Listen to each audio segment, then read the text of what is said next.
Et salut la communauté de Jeep.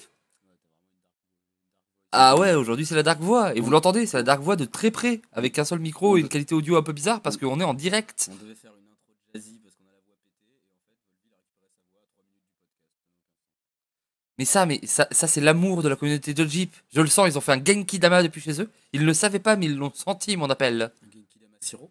Oui, un sirop Dama. Un C'est- Siro Dama. Un sirop Dama, c'est. Ils ont levé les mains comme ça, il y a Tu une sais, grosse boule de sirop qui est arrivée tu sais, directement dans ma gorge. je pense littéralement que dans tous les mangas qui existent, il doit y avoir un mec qui s'appelle Siro Sama. Il y a. Oui, Il y a sûrement. forcément un Siro Sama quelque part. Je veux dire, si quelque chose, on peut penser à quelque chose, forcément les Japonais l'ont fait. C'est un petit peu la base. Du coup, qu'est-ce qu'on va parler? De quoi, de où, de comment aujourd'hui? On va faire un podcast sans débat. Pourquoi sans débat cette fois-ci? Tout simplement parce que les 3 prochaines semaines. Oui, alors, oui. Là, j'en vois dans le coin qui sont en train de rigoler, genre oui, les 3 prochaines semaines. Ici, on en a genre un tous les 4 mois. On a des choses prévues. On a des invités prévus. On spoil pas. On peut pas spoiler ça en fait. Non. S'il vous plaît, si vous nous respectez un minimum, faites-nous confiance. On a donné de notre personne. Il y a Trek qui est à côté, qui interviendra quand il le souhaitera, qui est actuellement en train de rigoler d'affirmation. Voilà, on a des témoins comme quoi on est allé vendre plein de choses pour avoir ça. Mais vous le méritez. Voilà. Et du coup, on va avoir des sujets de fond plutôt importants dans les semaines qui viennent. Donc aujourd'hui, on va être dans le très factuel, mais on va vous parler de, comme d'habitude, l'actualité avec 2 points principaux. Un petit point très rapide sur les interviews qui ont lieu sur l'arène et le nouveau système de Blizzard pour essayer d'aider les streamers et les communautés avec cette vente de paquets qui aide les streamers. Et là, bon, vu qu'en France, c'est. Non, te vante pas tout de suite, c'est chiant. Ok. Du coup, il y a des gens qui le font en France, mais on sait pas qui. Peut-être on le dira tout à l'heure et on en parlera. Et ensuite, on va avoir la grosse phase e-sport parce que ce week-end, que ce soit sur la scène internationale ou la scène française, on avait pas mal de choses. On avait notamment la DreamHack à Austin, qui était un major, et nous avions l'Occitanie e-sport, l'Arma Cup de l'Occitanie e-sport, géré par les troublions d'Arma Team, et qui a rassemblé une bonne partie de la scène française compétitive. On peut le dire. Allez, on l'a dit. Et il est comme ça, Aden. En vrai, pour un 128, il y avait quand même, en termes de pourcentage de très bons joueurs, il y en avait on était au-dessus des 20% de joueurs qui sont potentiellement au prélim ou un truc comme ça. Ouais, On avait combien de joueurs au prélim? Sur le tournoi, il y en avait 8. ouais c'est ça. Ouais. C'est beaucoup, hein. Là, il y avait Trek, les 3 Vitality, Maverick, Warma, Esteban, Et est-ce qu'on le fait? Swiss. Il y en De avait toute beaucoup, façon, on on se a rend le pas temps, on compte, en mais... parle tout à l'heure. Oui, on en parle tout à l'heure, mais voilà, c'était pour dire quand même le niveau pour un tournoi français. Et puis il y avait Volvi. Il y avait Volvi. Et là, ça fait monter le niveau, les gars. Et attendez, Volvi qui a failli éliminer un joueur qualifié Des prélims, du des coup, qu'elle a sur la prélims. valise, ça fait 9. Hein, le talent. Bref. Allez, on part de suite sur nos sujets. Alors, premier sujet qu'on va passer très très vite, parce que franchement, on se demande pourquoi ils font ça, pourquoi ils commencent à nous faire ces articles-là dont j'ai l'impression que tout le monde se fout. Dites-nous dans les commentaires si vous aussi vous en foutez, parce que moi c'est totalement le cas. Dan, est-ce que tu as vu, il y a eu un article sur le fonctionnement de l'arène, les modifications à venir, etc. Où ils nous ont expliqué, oui, alors en ce moment, il y a des groupes de cartes, ça marche comme ça, mais on a des groupes qui sont trop larges, alors on va faire plus de groupes pour que ce soit. Là, ça fait presque un an, ouais, quasiment, ou 6 mois qu'ils sont en train de tout toucher sur l'arène. Franchement, est-ce que c'est si significatif que ça, les changements pour l'arène? Ce qui est significatif, c'est que, un peu comme le libre, après 6 mois, un an, où il l'avait juste laissé en mode voilà un mode fait avec, il montre de l'intérêt pour l'arène. Alors, si comme en libre, ils arrivent à nous faire un Arena Open ou des trucs comme ça peut être que plus intéressant en fait. C'est peut-être qu'actuellement ils ont des projets, mais ils se rendent compte aussi que l'arène a trop de soucis pour en présenter un mode compétitif tournoi qui va intéresser des joueurs. Peut-être qu'ils sont en train de régler ça et qu'il y a de grosses annonces sur l'arène qui arrivent ensuite. Voilà, c'est effectivement, s'ils font tout ça, il y a peut-être quelque chose derrière. Mais pour le joueur lambda, tous ces groupes, etc., franchement, moi j'ai refait des arènes. J'ai pas l'impression que l'arène a tant changé que ça. C'est qu'effectivement, les decks sont un peu plus équilibrés, c'est vrai, c'est une bonne chose. Mais ça reste toujours du play d'arène, quoi. Hein. C'est joue la value, joue la situation, tu vas gagner des games. Euh, Moi, à la limite, je préférais à l'époque, ce qui n'est plus le cas à l'époque où les arènes pouvaient un petit peu focus des cartes de combo pour te donner des synergies comme ça. Je trouvais ça sympa de faire une arène de se dire ouais bah je suis en arène, du coup je vais faire un Murloc un peu clanky, mais on va voir comment ça marche. Ou je suis en arène, allez je fais un dragon parce qu'on m'a filé un petit peu de synergie dragon et je vais essayer de gratouiller ça. Ça se rapprochait plus du draft sur des extensions blocs comme on peut voir à Magic, à Yu-Gi-Oh, à tous ces jeux de cartes où on fait des scellés où on a un bloc. Voilà, donc je sais pas si ces changements d'arène sont totalement justifiés euh, et si ça a vraiment un impact. Est-ce que tu as un dernier mot là-dessus? Non, Blizzard a fait de très très bonnes choses sur le construit dernièrement, en montrant à tout le monde qu'ils étaient capables de gérer des nerfs, etc. Et Witchwood était une excellente extension. Tu t'approches un peu plus, tu parles un peu plus fort parce que Donc je pense juste que sur le coup, on va leur faire confiance. C'est un mode quasiment oublié des joueurs compétitifs. Il y a très peu de ouais, gens qui jouent à l'arène. Du coup, en fait, je pense pas que la participation à l'arène peut diminuer. Donc on peut juste leur faire confiance pour essayer de l'augmenter. ils ont essayé à une époque de mettre un espèce de ladder, enfin pas de ladder, mais il y Il avait existe des toujours, hein. stats qui sortaient en fait, Le leaderboard, il existe encore, hein. mais tout le monde s'en fout. Bah, non, mais peu de gens y participent. C'est vrai. Du coup, voilà, alors que vous entendez sûrement le petit mouvement de, de la pub de qui, on ne sait pas. C'est absolument pas ce qui se passe. Voilà, c'est Den, c'est sa faute. Et voilà, du coup, deuxième grosse actualité, l'actualité qui nous tient le plus à cœur à nous, bien entendu. Cette semaine, Blizzard a commencé un nouveau programme qui vise à aider leur communauté, les aider eux aussi, on va pas se cacher. Surtout eux. Voilà.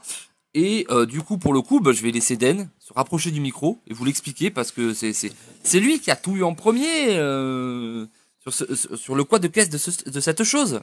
Alors, en gros, Blizzard a depuis. Ouais, ça se lance cette semaine, mais c'est dans les tuyaux depuis 2 semaines. Ils ont lancé un programme de. Alors, ils appellent ça Corporate Influencer. En français, je dirais des influenceurs. En gros, ils vont soutenir des youtubeurs et des. Je sais pas s'il y a que du YouTube. Tiens. Il y avait écrit YouTuber Twitcher. Ouais, voilà, ils veulent soutenir des streamers youtubeurs en leur proposant d'avoir des liens pour vendre des paquets de cartes et sur lesquels les personnes toucheraient une commission. La façon dont ils nous l'ont présenté, c'est qu'en fait, leur but, c'est que pour nous, ce soit une motivation à augmenter notre audience pour toucher plus de gens et en même temps avoir une autre source de revenus, puisque les gens vont acheter des paquets de cartes un jour ou l'autre en général. Et de leur côté, c'est aussi une étude socio-économique, parce qu'ils veulent voir d'un côté si ça augmente la productivité des gens sur leur chaîne, genre est-ce qu'ils vont lancer plus d'actions, est-ce qu'ils vont faire plus de vues sur cette période, est-ce qu'ils vont être plus impliqués dans les réseaux sociaux, toutes ces choses-là. Et en même temps, est-ce que leur contenu va augmenter, est-ce qu'ils vont essayer de faire des efforts sur le contenu qu'ils produisent. Donc ça c'est la partie économique, et la partie sociale c'est la réponse des communautés, parce que c'est vrai que dans Hearthstone il y a toujours eu cette image un petit peu de sell-out. Ouais. Genre, ah, c'était un truc pour la passion, ça y est, maintenant c'est pour l'argent. Oui, c'est ce qu'on appelle un métier, on s'excuse. Bah, du coup, Blizzard veut savoir si en fait c'est engageant pour les communautés et si ça arrive à resserrer les liens entre le streamer et les communautés au-delà de juste des commentaires et des échanges sous les vidéos. C'est ça. Donc voilà, ça c'est le côté purement technique de ce programme-là. Mais le petit bonus, c'est que bah, nous, on a appris l'existence de ça parce qu'on a été contacté et qu'on fait partie de la toute première vague de personnes qui testons ce nouveau programme. On a été contacté il y a quoi? Il y a 2 semaines, quelque chose comme ça. Ça s'est fait très vite. Et du coup, actuellement, si vous allez sur notre chaîne, et on a vu avec le patron, ce sera dans cette vidéo, dans les points méta de Den, et je vous prépare un article écrit pour ceux qui auraient envie de mieux comprendre le système. Bien sûr, en gardant des informations qu'on ne peut pas révéler, parce que y a des informations qu'on n'a pas le droit de révéler. Mais c'est normal, c'est un contrat. On fait partie des premières personnes à qui on peut filer un coup de main en achetant des boosters via leur lien. À savoir que moi, la question que j'ai eu beaucoup quand on en a parlé autour, genre voilà ce qui se passe pour nous, etc. C'était, mais du coup, ça va où? C'est sur quel site? C'est sur quelle chaîne? C'est quel site qui achète des boosters, etc. Euh, les achats, etc. sont sur le site Blizzard. C'est officiel. Blizzard. Blizzard.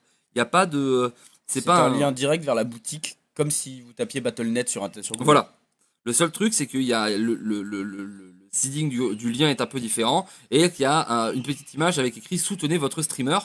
Mais c'est tout. C'est totalement ce qu'il y a de plus officiel. C'est même pas quelque chose d'à côté pour avoir les cartes moins chères comme les Amazon Coins. Mais les deux marchent en soi. On peut faire Amazon Coins plus le streamer. Ça, il n'y a absolument aucun souci. Donc, c'est assez intéressant pour plusieurs choses. Un, pour nous, parce qu'on peut essayer de tirer un revenu pour pouvoir éventuellement investir pour améliorer les qualités de nos vidéos, de nos streams, de nos podcasts, etc. Et c'est aussi une porte ouverte parce que ça commence sur Hearthstone, ça commence chez nous. Si ça marche, et c'est pour ça que nous on espère que ça marche, ça pourrait être élargi à plus de choses. Ça pourrait être élargi peut-être à tout le monde, que chaque personne puisse avoir son lien pour ses amis, etc.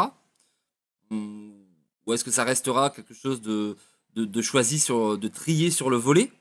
Est-ce que ça peut être quelque chose qui va arriver sur d'autres choses? Peut-être sur l'achat de jeux pour les sites. Par exemple, est-ce que Judge Heap, Oh, bah, c'est déjà arrivé, G2A le fait depuis des années. Hein. voilà, G2A le fait. Est-ce que Blizzard va se mettre dans le même système? C'est-à-dire que tous les jeux Blizzard qui sont vendus via un lien sur Judge Hype peuvent rapporter un pourcentage à Judge Hype. Ça pourrait, parce que G2A marche comme ça avec les streamers.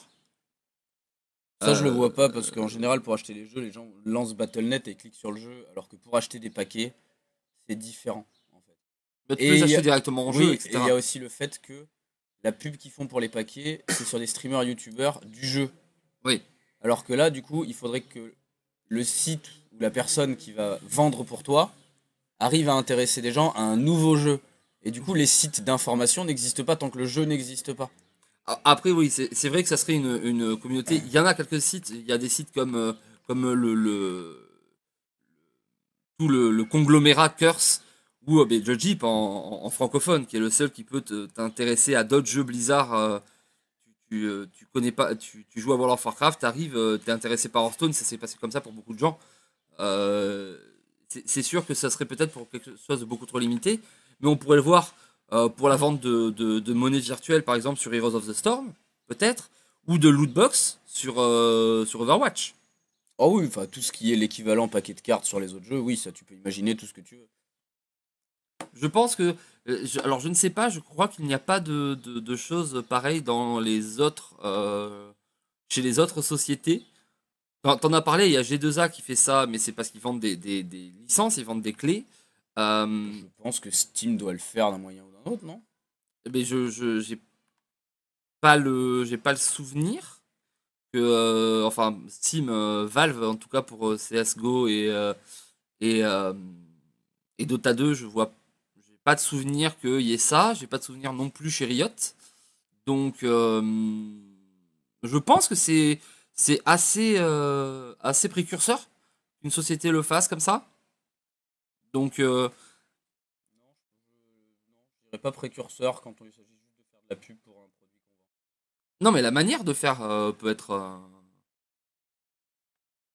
Le choix des gens, oui, parce qu'ils ont décidé de s'attaquer à des gens, genre typiquement, en France, on n'est pas le premier choix quand t'es juste là pour faire de la vente. Hein. Ouais, On va pas se mentir, il y non. a bien 5 ou 6 youtubeurs beaucoup plus connus que nous, avec des communautés bien plus grandes et un reach beaucoup plus important. Mais là où ils sont innovants, c'est qu'en fait, Pour les Leur, non-anglophones, une portée. voilà, leur but, c'est pas de vendre pour vendre. Leur but, c'est pas de faire énormément de chiffres sur cette opération-là. Leur but, c'est de créer un mouvement, de rassembler des communautés. Et je pense que le vrai mouvement de vente, il viendra si ce test-là marche et qu'ils arrivent à créer des communautés. Là, il y aura des vraies actions commerciales. Et là, vous allez acheter du paquet, on va pas vous mentir. Ouais. Mais Contre votre gré d'ailleurs, vous allez regretter. oui. Mais quand vous aurez une collection pleine de cartes dorées, vous serez content. Et vous nous enverrez des screenshots. Regardez tout ça, ce que j'ai. Et nous, on sera très contents. Mon papillusion. Mon- Oh.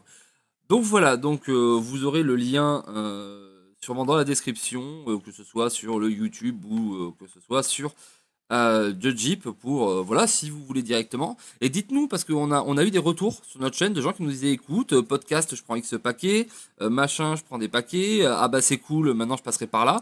Mais c'était sur notre chaîne donc c'est Maintenant, on est beaucoup des moins de gros, monde. on est des gros vendus. Hein. On est d'accord ouais. pour faire des paris. On est d'accord de mettre des jeux d'argent. On est d'accord de mettre des gens qu'on connaît pas. OPSP, vidéo à caractère interdit par la loi guinéenne. Tout. Hein. Ah Maintenant, oui. pour les 4 centimes qu'on va toucher, c'est important. Ah bah c'est moi actuellement je suis en train de voir si je vais pas investir dans une Dans opération. dans le Bitcoin coin, ça s'appelle. Voilà. C'est comme le Bitcoin, mais on est payé en canard. Voilà, C'est c'est parce que je collectionne des canards vivants. Voilà. Du coup, on termine cette page et on passe directement à la page e-sport, de la e-sportivité. Et comme, par... tu dis comme ça, toi. Oui, la e-sportivité du le e-sport. Ah, quand même. Ouais. Ok. Bah, de toute façon. Non, mais on en parlait de la grammaire hier. Non, non, mais elle est pas revenue. Hein. Du D'accord. coup, dis-moi, est-ce que tu préfères, c'est toi qui choisis, est-ce Ah, qu'on cool. commence par Occitanie Sport et on finit par Austin ou l'inverse? Tani d'abord. Voilà. Pour quelle raison, Den? Même si on a participé à celui de l'Occitanie, Austin était 6 fois plus gros et 6 fois plus important. Donc on va commencer par le tournoi mineur et on finira par le tournoi majeur. Surtout qu'en plus Austin, il y a eu des decks vachement cool dont on peut parler. Ouais. Et je tousse. Du coup, Occitanie Sport, tournoi organisé en partenariat par Arma Team, parce que c'était une Arma Cup, techniquement. C'était une Arma Cup, oui, c'était Voilà. une Open Arma Cup. Et l'ESL, parce que c'est l'ESL qui gère Gamers Assembly. C'est le SL qui a host l'event de façon générale. Voilà, c'est parce que c'était Occitanie Sport, c'était Gamers Assembly Sud. Et c'est un tournoi qui, on va parler, avant de parler de nos performances, de comment ça s'est passé des gagnants, qui s'est plutôt bien passé dans l'ensemble. Si on compare aux autres LAN françaises, il s'est incroyablement bien passé. Voilà, et c'est peut-être un peu terrible. Et j'ai vu beaucoup de gens dire ce tournoi était incroyable, on n'a pas eu de problème d'internet, on n'a pas eu de problème de connexion. Ça devrait pas être incroyable en fait. C'est un gros souci qu'on se dise c'est trop bien, on n'a pas eu de problème de connexion. Ça devrait être la base et derrière on bosse et derrière on fait des trucs bien. Derrière on crée des choses. Parce que là tout le monde était super heureux parce que la connexion a tenu. C'est un peu pathétique pour le reste du pool français de joueurs et d'organisation. Pour la crédibilité générale de la scène. En fait. Oui, c'est ça. C'est que si on se dit, dès qu'il y a un tournoi où il n'y a pas de problème d'internet, lourd, hein, parce que même s'il y a une petite déco ou n'importe quoi, personne va rien dire, hein, c'est pas grave, ça arrive. Bizarrement, il n'y a jamais ça. Non, soit c'est- ça se passe très bien, Soit soit il y ça- a 4 heures, mais il n'y a jamais un truc genre excusez-nous, il y a un quart d'heure ou quoi. Ouais. C'est non non donc et oui cette salle la salle de l'Arena à Montpellier est vraiment très très belle et vraiment très agréable parce que là on était dans la bonne partie. L'année dernière on avait fait une autre LAN là-bas mais on n'était pas du tout au même endroit et c'était un peu glaucos. Là on était en plein milieu. Maintenant ils font descendre les câbles du plafond et ça pour ceux qui sont pas habitués au LAN vous vous rendez pas compte C'est value. à quel point c'est value d'avoir les câbles du plafond, parce que les câbles qui arrivent du sol, c'est un vrai bordel, il y a des goulottes partout, on se casse la gueule, c'est dégueulasse. Là, tout arrive du plafond, les hubs, ils étaient branchés depuis le plafond, il n'y avait pas un câble par terre, toutes les alimes, etc. étaient sur les tables au milieu, on avait des grandes tables, on avait de la place. Pour tout ce qui était joueur, et que ce soit Hearthstone ou tous les autres tournois, je crois pas qu'il puisse y avoir une seule plainte, ça devait être un des tournois où on avait le plus de place et de qualité pour s'installer. Bah non, c'était confort, hein, on va pas se mentir, c'était confort. Voilà, c'était confort. Après le tournoi, au niveau du format, bah voilà, c'était des formats pool. On a mis les gens dans le Battlefly et le tournoi s'est déroulé. Euh, bon, Alors dit comme ça, on dirait que c'est dénigrant, mais au final, ça s'est bien ça passé. s'est bien passé. Ça s'est bien passé. Parce que sur Internet, ça se passe bien. Alors pourquoi ça se passerait pas en vrai? Voilà.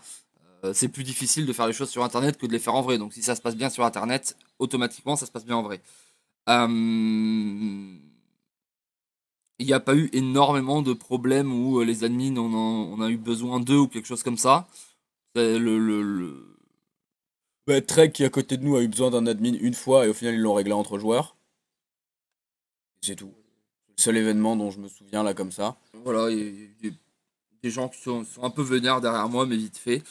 Voilà, c'était quand même assez bon enfant. De toute façon, en général, la Thunderstone, le niveau maximum d'animosité entre deux personnes qui s'aiment vraiment pas, c'est le fait de ne pas se. Oh, j'ai mon Instagram ouvert. C'est le fait de ne pas se parler et de voilà de s'ignorer un petit peu. Il y a rarement de. Non, il y a rien eu, il y a personne. Si, il y a eu un drama, pardon. Si, il y en a eu un. Celui avec Johnny Bamboo. Ah, apparemment oui, il y a eu un truc avec En Johnny gros, Bamboo, mais j'ai pas suivi. ce qui s'est passé, c'est que Johnny Bamboo commence sa poule et il y a un joueur de la poule qui prend un grand 0-2 et qui dit bon bah j'arrête. Les rondes continuent et 2 rondes plus tard, quand ce mec-là doit jouer contre Johnny Bamboo, le mec dit bah, j'aimerais revenir dans le tournoi. Et les admins ont dit ok. C'est-à-dire qu'ils ont réadmis un joueur qui avait dit je drop et qui du coup avait donné des free wins et qui maintenant allait jouer ses matchs.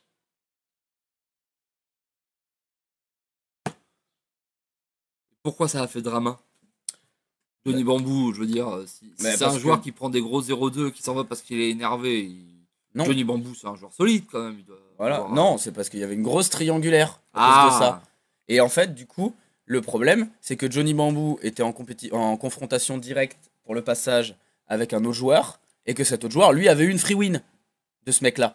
Du coup, en gros, ils étaient en confrontation directe pour le passage, sauf qu'il y en a un qui jouait 6 matchs de poule et l'autre qui en jouait 5. Sachant qu'il en jouait 5 avec le sixième qui est automatiquement un 3-0. eh, bon. Du coup, au niveau des résultats sur ce tournoi, comment ça s'est passé? On a la première victoire en tournoi de Magic Geek. Oui, avec une line-up très très contrôle, très très... j'ai envie de dire très très pré-nerf. Oui, très très pré-nerf, et qui a survolé le tournoi parce que il y a quand même eu pas mal de De bonnes, droitisation, de bonnes hein. sorties, on peut le dire. Ça s'est bien passé C'est- pour lui et il a su prendre avantage de ça. Second, Drivo qui est encore moins connu que Magic la Geek. bonne surprise du tournoi, le mec qui a débarqué un petit peu de nowhere et qui a dit excusez-moi les gars mais je passe sur celui-là. Voilà, je mets mes boules. Et en troisième, le joueur qui est l'homme constant. On peut le dire en France, c'est l'homme constant. C'est Sweets qui fait troisième. Sweets, c'est un peu le cheval jamais gagnant, toujours placé.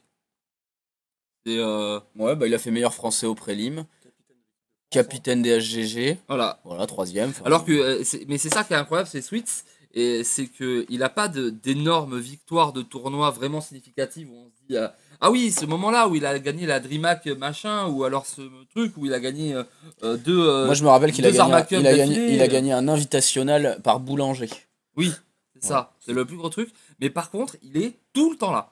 C'est-à-dire que c'est vraiment un joueur qui est ultra solide et qui, s'il ne high roll pas, en tout cas, il ne low roll pas non plus, quoi. Il n'y a jamais de moment où vraiment il bust une saison ou un tournoi sur le ladder. Il est toujours présent. Euh, sur les tournois, il est toujours bien placé. C'est la solidité. On espère que à un moment, ça va pouvoir.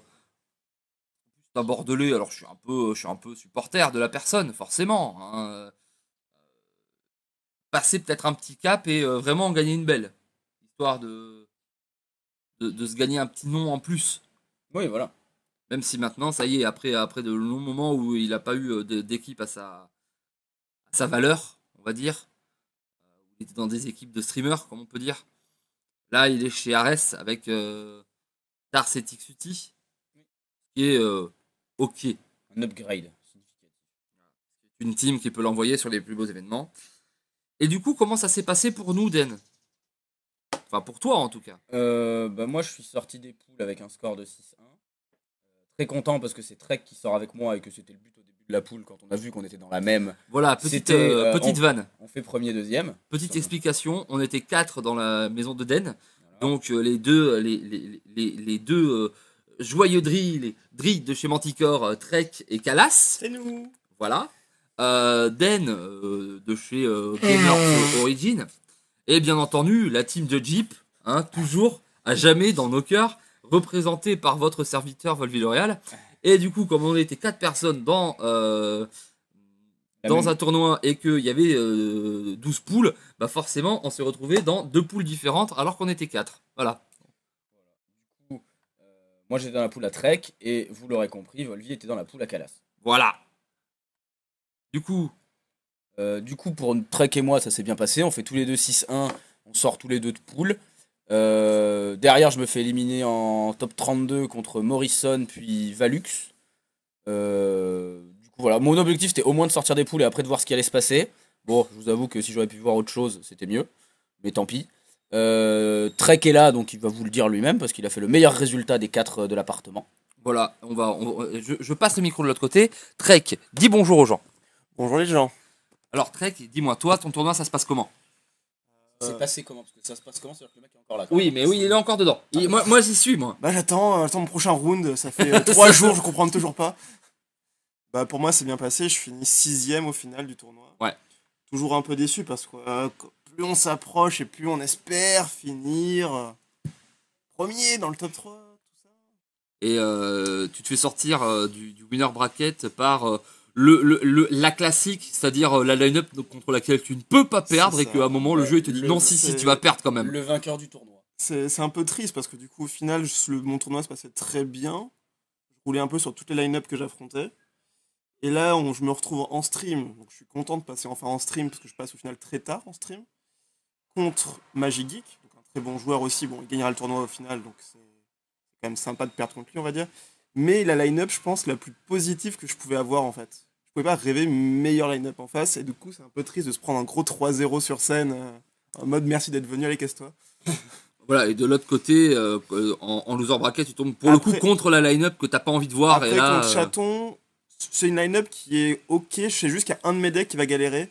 Du coup faut juste que j'arrive à le passer et après le reste ça se passe. Mais j'ai pas réussi à voilà, le passer. il a J'ai galéré J'ai tenté des plans de jeu YOLO. jusqu'au mais- bout, il a galéré. Mais du coup, toi quand même satisfait du tournoi et de Oui, comment oui. c'est passé. Et alors là, forcément, les gens se disent ah bah, attendez, il garde Volvi parce que Volvi, forcément, c'est lui qui a fait le moins bon résultat. Hein, on va se foutre de la gueule de Volvi. Eh ben oui, tout à fait. C'est moi qui ai fait le moins bon résultat. Mais franchement, loin d'être dégueu. Alors, loin d'être dégueu, ça aurait été il y a 2 ans, quand j'étais vraiment compétitif, j'aurais été vénère parce que franchement, c'était totalement à ma portée. Je pense que le premier match, je le perds parce que je suis un idiot et que je joue pas assez à ce jeu et que je calcule C'est tout. faux. C'est pas parce qu'il joue pas assez à ce jeu. C'est parce qu'il a passé 1 minute à tout prévoir. Et au moment où il est passé en mode je fais mon play, son cerveau a fait ah c'est bon, je peux me reposer alors. Il a oublié de poser Géant des Mers au tour 5. Voilà. Voilà. Non, mais c'est purement une question d'habitude. C'est que j'ai commencé le tournoi et vraiment le premier match, le premier match, je le joue très très mal parce que j'ai du mal à me rentrer dans le jeu. Faut savoir que les decks, je les avais pas joués une seule fois avant d'arriver dans le tournoi.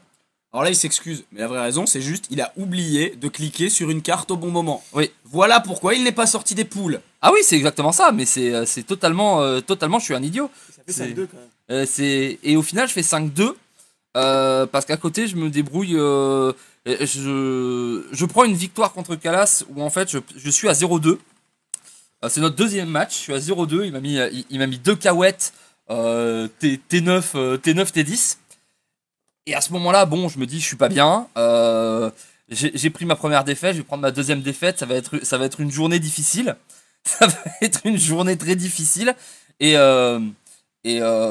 pour tout avouer, au début, et au final, j'étais très content que ce soit Calas plutôt que moi qui passe. Au début, j'avais posé la question et j'hésitais à lui pas lui offrir la game, mais peut-être à pas la jouer à fond, simplement parce que bah, c'est un pote, on avait bouffé ensemble la veille et que moi voilà, moi Hearthstone, c'est une grosse partie de ma vie, mais plus en compétition aujourd'hui. Et Dan me dit non, non, si tu fais ça, il va trop mal le prendre. Mais en fait, ce qu'il faut bien voir, défonce-le. c'est que oui, des fois, ça peut arriver de s'arranger entre joueurs parce que bah, on s'aime bien, on est amis, etc. Et évidemment que ça existe. Dans tout, ça existe. Oui. Sauf que là, en fait, Volvi et Kalas se sont joués en ronde 2. C'est là où, moi, j'ai dit à Volvi, tu le joues en ronde 6 ou 7, oui. Vous voyez vos résultats, vous voyez, il y en a un qui peut passer, un qui peut pas passer, ou il y en a un qui est qualifié, l'autre pas, etc. Là, tu as des vrais calculs à faire. Mais, personnellement, connaissant Kalas, et Trek est là aussi, si en ronde 2, tu regardes Kalas et tu lui dis je te la donne, alors que on est ensemble dans le même appartement et tout, Kalas, il va te regarder et il va te dire non, on la joue à fond, et me fais pas chier. Et à partir de ce moment-là, j'ai mis 9-0. C'est-à-dire que là, ça a été la remontada sur Calas où bah, je passe mes 3 decks. Puis les 2 matchs d'après, je mets 3-0 et 3-0.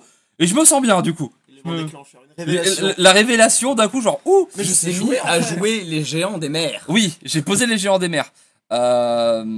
Donc ça s'est plutôt bien passé. Franchement, j'étais content. Mon objectif, c'était de prendre 2 matchs. 2 matchs, voire 3 matchs. Parce que je me disais que j'étais plus du tout au niveau, et que ça aurait été totalement légitime. Mais au final, en fait, Hearthstone, ça s'oublie pas tant que ça. Je pense que si j'avais pas Den avant, etc., pour me filer un coup sur les line-up, vu que je joue plus assez, ça aurait été beaucoup moins bon, évidemment. J'ai cette chance-là. Mais voilà, au niveau du gameplay en partie et au niveau des plans, ça va, je me suis bien aimé. C'était cool. Et ça m'a fait vraiment plaisir de jouer Hearthstone en tournoi. Je trouvais que ce méta est vraiment très très cool. Je sais pas pour vous les gars, mais je trouve que c'est vraiment agréable de jouer à Hearthstone en ce moment. Et c'est un mec qui passe pas beaucoup de temps. Vous êtes 2 mecs qui tryhardez tout le temps et du coup vous kiffez le jeu en permanence. Mais moi qui ai eu un moment d'arrêt un petit peu parce que je trouvais le jeu un peu chiant. Ici j'ai trouvé que c'était très smooth. J'ai trouvé qu'on pouvait prendre des différentes line-up, qu'on pouvait jouer des choses. Jouer des matchs un peu différemment, prendre des games qui étaient pas forcément évidentes au début. Je trouve que c'est vraiment un bon méta pour tournoi. Donc c'est un peu compliqué à dire maintenant, parce que la méta est très récente Ouais. encore. Donc là, au niveau des line-up, on va dire que c'est un peu le bordel. Si ça reste comme ça en l'état, c'est très intéressant, oui, parce que c'est très ouvert. Parce qu'en termes de line-up, il y a énormément de possibilités. Parce que les différentes classes ont quand même plusieurs archétypes possibles. Genre Druid a par exemple 6 ou 7 decks viables. Ouais, il y a Ce qui est énormément de choses en énorme. druide. À voir si ça va rester le cas. Parce que souvent, en début de méta, on a l'impression que c'est large et après, ça commence à Oui, se forcément, resserrer. ça se resserre au fur et à mesure. Bon, ben voilà. Est-ce qu'il y a quelque chose d'autre à ajouter sur cette Occitanie e-sport? Je ne pense pas. Sinon, chapeau à ESL et à Arma Team qui ont fait un tournoi très correct, même si bon, on les a pas beaucoup vus. DreamHack, Austin, et alors là, vous savez quoi? Eh ben, je prends le casque, je le pose devant Den, et il va tout vous faire! En fait, si vous étiez un viewer, la DreamHack Austin, ce serait le tournoi rêvé. En fait, il y a tout eu. Il y a eu des decks très originaux. Il y a eu, si on parle juste du top 8, je crois qu'il y a eu 3 decks qui n'étaient quasiment pas connus avant le tournoi. Druid Speedful est revenu. Zalae a sorti un prêtre mi-combo, mi-contrôle. Il est sorti de nulle part, personne l'avait jamais vu cet archétype avant. Trek, toi qui joues beaucoup prêtre, le prêtre de Zalae, il est sorti de nulle part, personne l'avait vu avant. Ouais. Il y a très longtemps. C'était vu il y avait très longtemps. Dans les premiers combos, c'était un peu des trucs comme ça avec des grosses créatures. C'était très vite passé sur ce qu'on a connu du combo dragon là, avant la rotation. Voilà, et après, il y a eu des decks un petit peu plus mainstream, mais avec des techs, etc.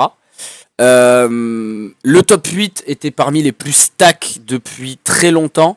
Dans le top 8, on avait Phénoméno, Amnésiaque, Zalae, qui sont 3 énormes noms de la scène. Yoids Flow, qui fait partie du même groupe d'entraînement que eux. Et après, il y avait Language Hacker. Il y avait... Oh, j'ai oublié les noms, dis donc. Mais en gros, pour un tournoi international, ça fait longtemps que. En fait, ça fait longtemps qu'il n'y a pas eu autant de gros noms dans un top 8. Et ça a pu faire taire un petit peu les critiques des gens qui disaient ouais, Hearthstone c'est RNG, Hearthstone machin, etc. Quand tu vois le top 8, tu te dis ah ouais, mais en fait, il y a 2-3 mecs qui reviennent souvent, et notamment cette année, depuis janvier, Phénoméno qui est en train d'être un énorme monstre.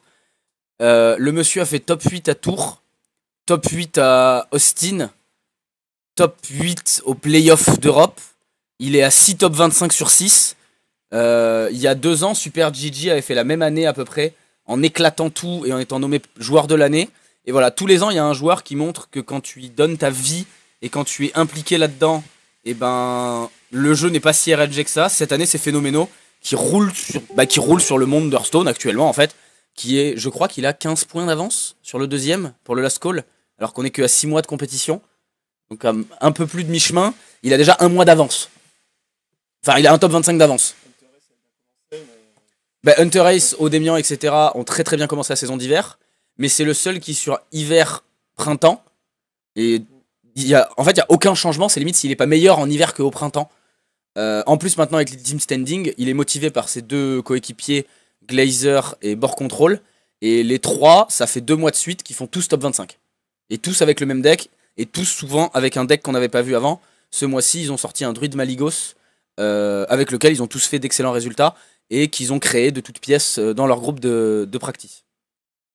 Au niveau du déroulement du tournoi, c'est Amnesiac qui va gagner, qui met encore une énorme win à son palmarès d'enfant de 16 ans, qui claquerait le beignet à peu près n'importe qui aurait une carrière.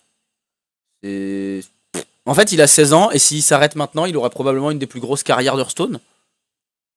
En termes de temps passé sur la scène, résultat, c'est évident. C'est assez impressionnant à quel point il est arrivé et depuis il sort plus quoi. Bah ouais, on parle quand même de quelqu'un qui a gagné un championnat d'Amérique, un top 8 au World, une DreamHack,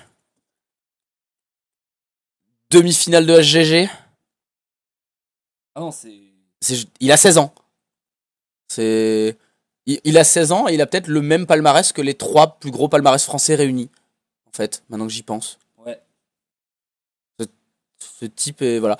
Il y a beaucoup de gens en fait qui, en fait, la scène était assez partagée sur lui entre les gens qui disaient que c'était un petit gamin arrogant qui avait du talent mais qui allait s'écraser parce qu'il avait un mental en quelque sorte trop à l'américaine, trop dominant, trop flashy, etc. Et l'autre côté des gens qui disent non, c'est un génie, laissez-le tranquille, il a le droit de faire ce qu'il veut. Et ce week-end, il a encore montré aux gens, en fait, c'est peut-être vraiment un génie et il a le droit de faire ce qu'il veut. Il a gagné 3-1 contre Zalae en finale. Zalae qui aussi est en train de devenir un monstre sacré de la scène américaine Hearthstone aux côtés de Muzzy, etc. C'est le seul qui, quand Luminosity s'est arrêté avec Frozen et Muzzy, ne s'est pas fait re-signer, vu que Muzzy est allé chez Tempostar mais Frozen chez Liquid. Et pourtant, on comprend pas pourquoi en fait.